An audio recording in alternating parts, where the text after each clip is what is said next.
I'm back talking about 1967 Topps, some tips for new collectors, and some for some old collectors.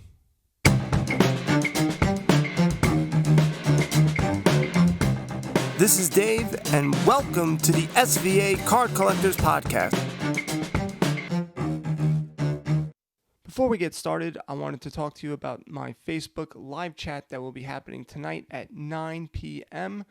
We will have a special guest over there, Dub Mentality, on Twitter. That's his handle. He'll be over there chatting, talking, who knows, mostly nonsense. That's what I say. Not him, us in general. He won't be doing the nonsense. It'll be more me with the nonsense. Also, guys, head over to svacardcollectors.com where you can get a lot of great articles and information on collecting cards. And now for the show. What is up? What is going on? Dave at SVA Card Collectors. I know it's been a long time. I really have no excuses. I can't even make it up. Make up anything special. It's just, I don't know. I just wasn't feeling it. There was a lack. It was some wasn't feeling it. Some just busy with work and life. And I didn't just want to, like I said before, just talk and meander and just talk some nonsense. But I have stuff to say. I have some stuff that, I think there should be some change in how I do certain things. I know a lot of people, I've been focusing, and yes, this is an old school recording, so I am driving while I'm recording. I turned the AC off, so I will be sweating my balls off, but that's all right. It's what I do for you people. I let them go off. My wife's already got them. Ugh. Anyway, so,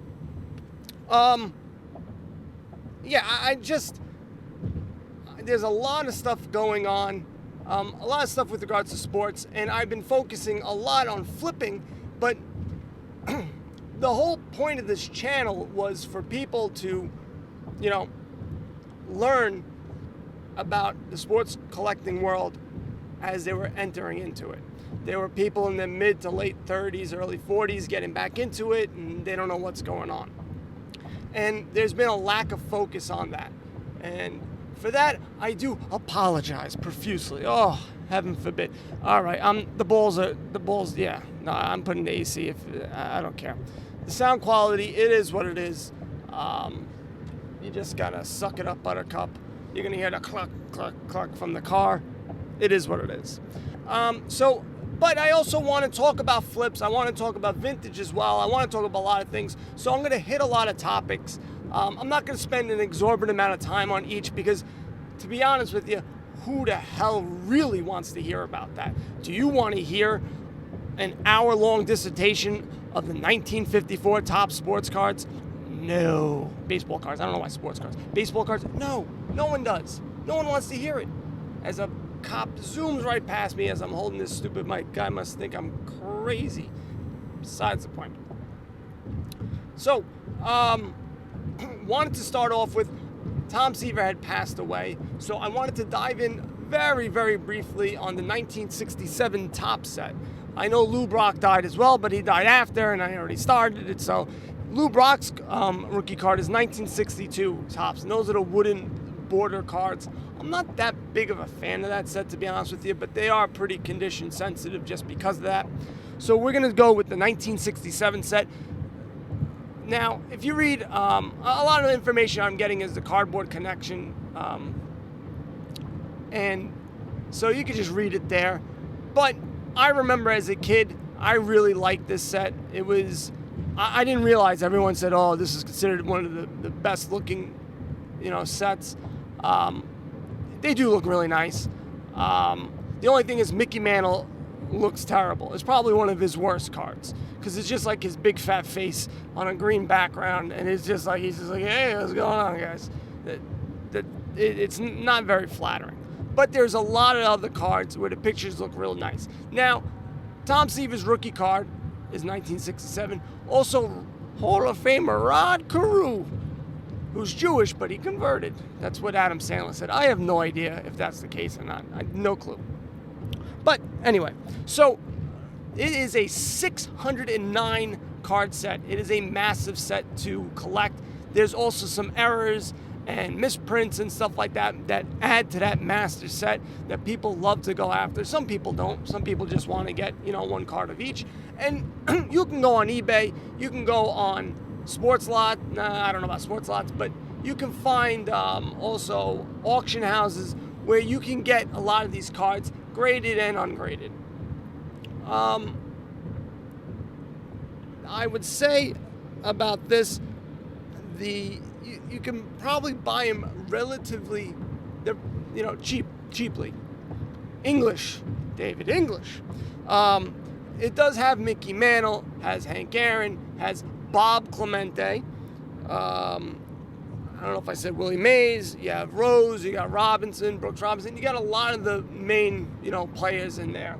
And the cards, for 99% of them, outside of Mickey Mantle, look real nice. Tom Seaver's rookie card, to be honest with you, doesn't look that great because it's half a card. He shares it with, I forget the other guy's name. But, yeah. Way to segue, Dave. Yeah. There's also a Venezuela edition. To be honest with you, I like the Venezuelan edition better. They're harder to get in good condition. I don't think it parallels quite. I don't think they have all the same cards. I might be wrong about that. But they are more expensive. There's also, and you'll see like a Retirado, I think it's Retirado set. It's basically retired guys that they have. Now, Cardboard Connection was saying these are really hard and very rare and very expensive. They look disgusting to me. They're 338 set, card set. I would pass on them. The Venezuelan set, however, edition, I do like. They look nicer. They look a little bit sharper, to be honest with you. Like the contrast was turned up on those cards. Now, looking at PSA graded cards, now you have Tom Seaver. There was a total of 2,709 graded for Seaver. Only 3 got a PSA 10, 89 PSA 9s, and then 565 PSA 8s. Carew, only 1 PSA 10, 59 9s, 415 PSA 8s. Rod Carew. Mickey Mantle, he has 7,199 cards. Everyone's trying to get that bank. He has 820 PSA 8s, 77 PSA 9s, and only 2 PSA 10s. Hank Aaron doesn't have any 10s. He has 2,900 PSA total graded cards, 69 of them PSA 9s, 605 PSA 8s. You can get it for $500 a PSA 8 Hank Aaron. It's a beautiful card for Hank Aaron. It's a really nice card. Mickey Mantle, you're paying $1,600. Rod Carew, $1,100 for a PSA 8. Right now, Tom Seaver is off the Chisane, so it's going for $2,600. PSA 7 was like $2,200. So the PSA 8, if you're going for that, makes more sense. The PSA 9, actually, I saw one for $9,250. But right now you're dealing with his death. And so because of that, his card prices are going up and up and up. So you're buying really high right now with Tom Seaver. So that's that for that set. It's a really nice set. It is a bigger set to collect, so it's going to take you guys a lot longer. But you can find commons pretty readily. You go to any card show if your state has them, and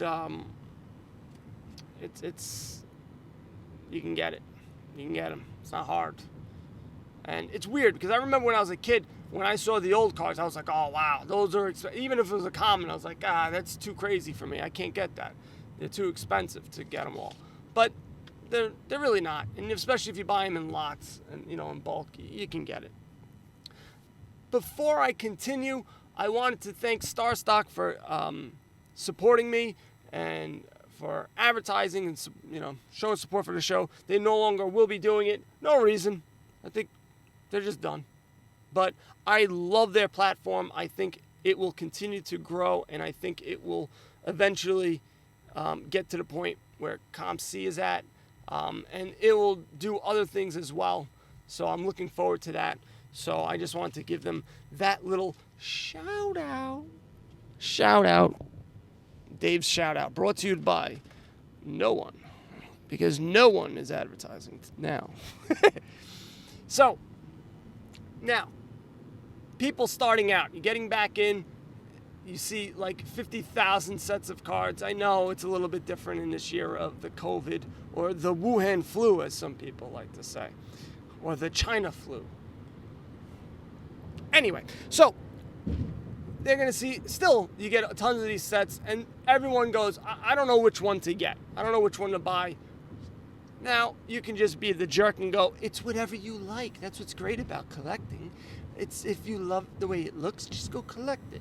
Now, if you're looking to get the biggest bang for your buck, and you want to get nice cards that you want to keep, but you still, if you want to sell them, you want to be able to sell them, the ones that you have to really focus on are Topps Flagship, and that's their main set that everybody thinks about when you were a kid. That's what you bought. Topps Series 1, 2, and the update. You also have Topps Chrome, which is now starting to come back to the way it was a year or two ago, and they are actually more money than the Topps Flagship. And Topps Chrome had the same, they would have a Topps Chrome and then a Topps Chrome update. And you also have Topps Heritage. You have Topps Heritage and then Heritage High Number. High Number is basically the update version. Those are the three sets that you really should focus on. Those are the ones that people collect. Those are the ones that go for the really high dollar value. Like you look at Mike Trout, his update card is worth the most money. Followed by also Bowman. Sorry, I can't believe I almost, wow, that is a tremendous amount of glass.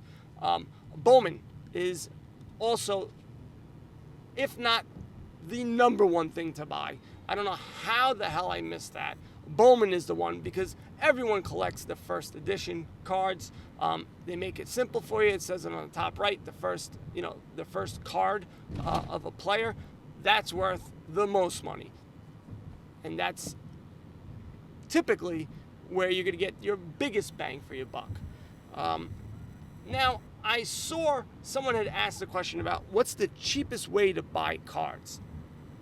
And really, the biggest question you have to ask yourself when you're getting back into it is, why are you getting back into it? Are you a degenerate gambler and so you want to do this so you can gamble more? Did you always like it and just like cards and just want to collect? Do you want to build sets? Do you want to just buy players? Do you want to flip and make bank bro? It all depends. And based off of that knowledge, you're going to want to do certain things. If you're, looking to build a set and you're just looking to enjoy, I would say maybe not right now, maybe next year, but buy a box of cards so you enjoy getting the box and opening up and all that good stuff. And then from there, trading your doubles on Facebook or on Instagram, or even selling them on eBay, which is a little bit more difficult, is more involved. But you could do that, and then trying to buy the rest if you want to do it like that as a collection, or you could just buy the damn whole set on eBay. People collate them all the time. You can actually buy them on pre-sale, meaning if a set's coming out, and for example, we'll say Topps Heritage High Number is coming out, you'll see some pre-sales of people who know they're going to get a certain amount of set because they're opening, 100 cases of these. So they know out of those cases, 100 cases will yield them 500 sets or whatever the case may be. So they pre-sale, and you might be able to get a better deal. Maybe not. Sometimes it's, thanks, Dave. You're telling me to buy it, but then you're also saying, hey, it might be cheaper if you wait a little bit. And it may be. But depending on, who's in it, it just all depends. But usually pre-sale buying a set isn't the worst thing in the world. But if you're focusing more on players, you may want to buy player lots on eBay, also on Facebook, on Instagram. If you're looking for flipping, you're going to want to see who people are looking to buy. Watch, go on Facebook groups, see what's selling. Go on eBay. There's places where you can see who's trending. If you have an eBay store and you pay the $30, you can get TerraPeak, and it'll give you a lot more information with regards to, who's selling well, and all that good information. So there's a lot of ways to skin the cat, which there's only one. Actually, I'm stealing this. I'm literally stealing this from a Disney movie, Blank Check. There's only one way to skin a cat. I've never seen any other way to skin a cat. That's what happens when you have kids. You watch 1990s movie. And in this 1990s movie, the FBI agent, which was a woman, actually kissed a kid on the lips at the end of the show, at the end of the movie. The kid was like 10 or 11. It would never happen. Right on the lips. And it was not a short one. It was a decent one. Was there tongue? Probably not. I'll say there was. But in either case, that's where I stole that joke from. But you got to figure out what the hell you want to do with this hobby. And then from there, it'll be a lot easier for people, to answer your questions. But cheapest way is buying lots. Buying stuff that people don't want to, bother doing. People don't like sorting. So you just go, I'll just buy all of it. Because then you buy everything. You keep the stuff that you want and sell the stuff that you don't. Some people don't want to go through it. They just want to get rid of it. They want the money and then want to move on. And so that's you have sports lots that sells a bunch of cards like that. They have lots of cards, like a lot, not like a lot, if you know what I mean. Ugh, this is terrible. Anyway, I shouldn't be saying that in the middle of the podcast. This is terrible. Why are you people listening? But you get my point, what I'm trying to say. You want to do stuff that people don't want to do. That's where you get your biggest bang for your buck. And also take chances, take risks. If there's a team that you like and there's a player that you think is going to be a good player, start buying his rookie cards. Start buying his first Bowman cards. Just buy a whole bunch of them. And see, it's happened plenty of times where it's worked out and people are flipping them for a lot more money. Even if you buy them for $1 and it goes up to $4 or $5, you're going to be doing all right. And you can even get them graded, make some big bucks, because that's where this whole industry is at right now, just getting cards graded, even though they're really expensive and just making money. So if you have any questions, you can go on Flick Chat, and you also can ask the questions on the Facebook. More specific though, say, hey, this is what I want to do. What's the best way for me to get these type of cards? Now, last but not least, for you guys who are a little bit advanced, and if you're using eBay and if you're selling a decent amount, as you guys know, I did an interview with Daily Refinement. I would suggest you guys listen to him because he has a ton of eBay tips. If you want to not just sell sports cards and do other things on eBay, that's the guy to follow. No fluff, just gives great content, short and sweet. There's no pontificating like me. It literally is, this is what I'm talking about. This is how you do it. Here's why. And that's that. Now, he was talking about how he had his biggest sales in August. Typically, August is a slow time of year. Usually sales are pretty bad in a non-COVID, atmosphere. But a little bit different, but still, it should be a little bit slower because people are still out and about. Now, he had his best sales ever in August because he focused on his analytics and his traffic. eBay has this. You go in your store, they have this information. And you're going to be looking at your click-through rates and your sales conversion rates. Now, it's going to be a little bit difficult and different because he sells replenishables and one-off items. But a lot of things he sells is very similar. Now, the only thing that's similar about us is sports cards. But you can see if you're buying and selling a lot of the same players and a lot of this same brands, sets, Topps Chrome, Heritage, 5-star, whatever.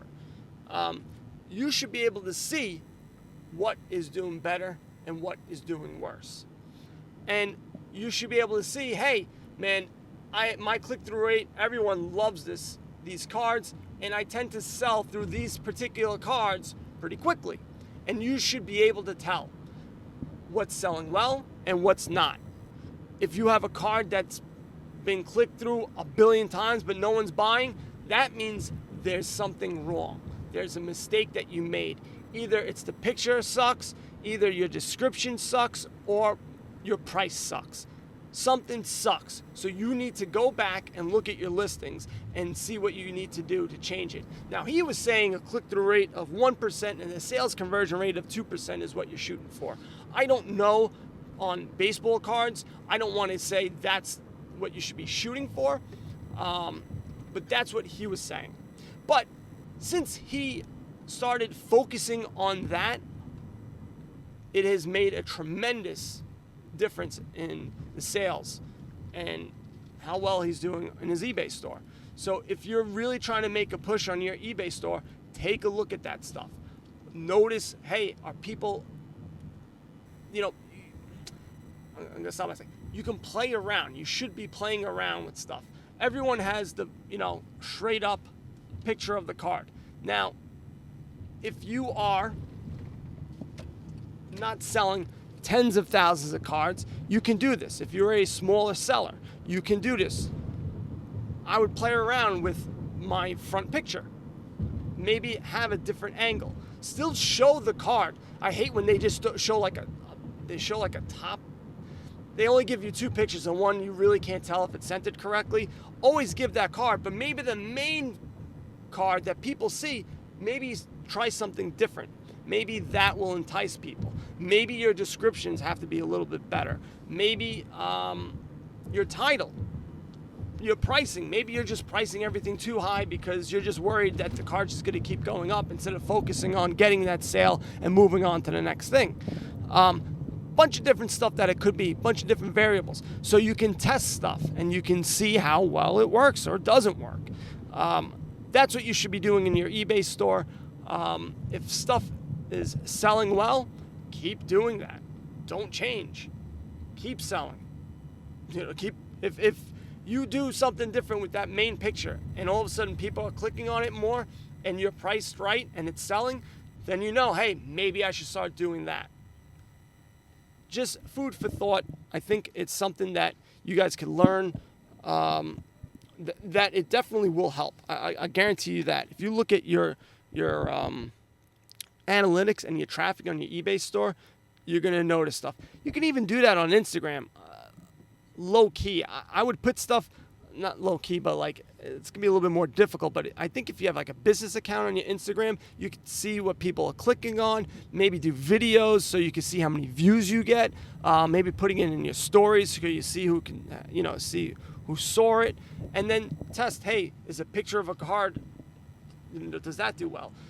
Do I put the price in the description or do I put the price on the picture? Does that work? Bunch of different stuff. Test stuff out. That's what you want to do. Test different things. Try different stuff out. See what works. And if it starts working, do that. A lot of people just see, it's good. It's okay to copy what other people do.